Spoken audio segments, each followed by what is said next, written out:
Good morning, children. Open your CW. Yesterday we revised bit part notes, so today we will read question and answers because tomorrow is a holiday, so we have time to read question and answers also. So now open CW 8th lesson. What is our 8th lesson, children?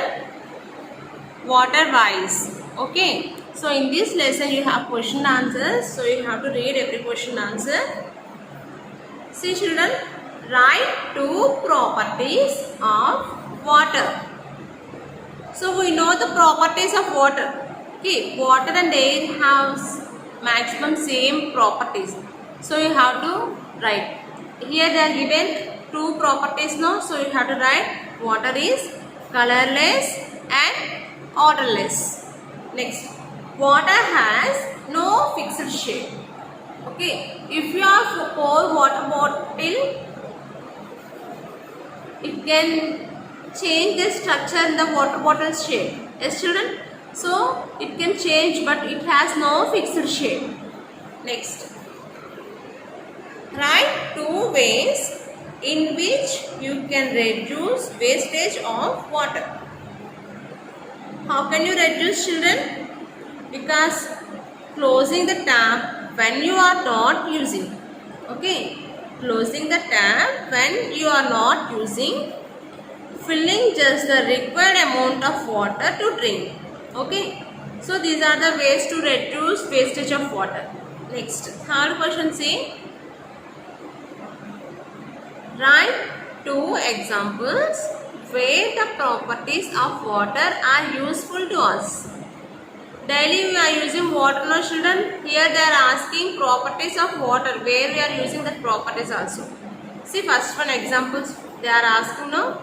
So here example 1, water naturally flows from a higher to lower level. This property is useful in the collection of rainwater. Okay, so here what is the property, children? It can flows from a higher level to a lower level. So this is the property. So where we are using when collection of the rainwater, we are using this property. Okay. Next, example 2. Water has weight and occupies space. Yes, children, water has weight, yes, and it also occupies space. So we fill water in water bottles. So here water has weight and occupies space. Okay. Next, turn the page. See fourth question, children. Here list the different states in which water can occur. We know, children, water can divide into the 3 states. Yes, water naturally exists in 3 states: solid state, liquid state and gas state. So water can occur in different places or rivers, seas and lakes. Okay. And next, write two properties of water which is common to both liquid and gaseous state. Here they are asking properties of water, but they are asking common to liquid and gases. Okay. So water has weight and occupies space. Gas also it has weight and it occupies space. Okay. If you are observing spray bottle, in that it has that it will occupy the space in the spray bottle. No. Next, water has no fixed shape. So gas also they don't have fixed shape. So these are the common properties of liquids and gases. Next, if we boil water, the quantity of water reduces after some time. Explain.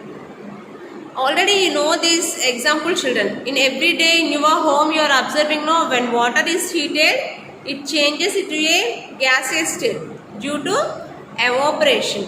Okay.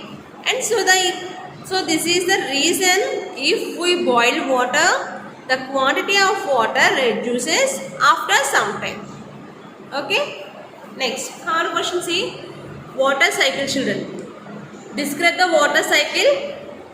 Describe the water cycle.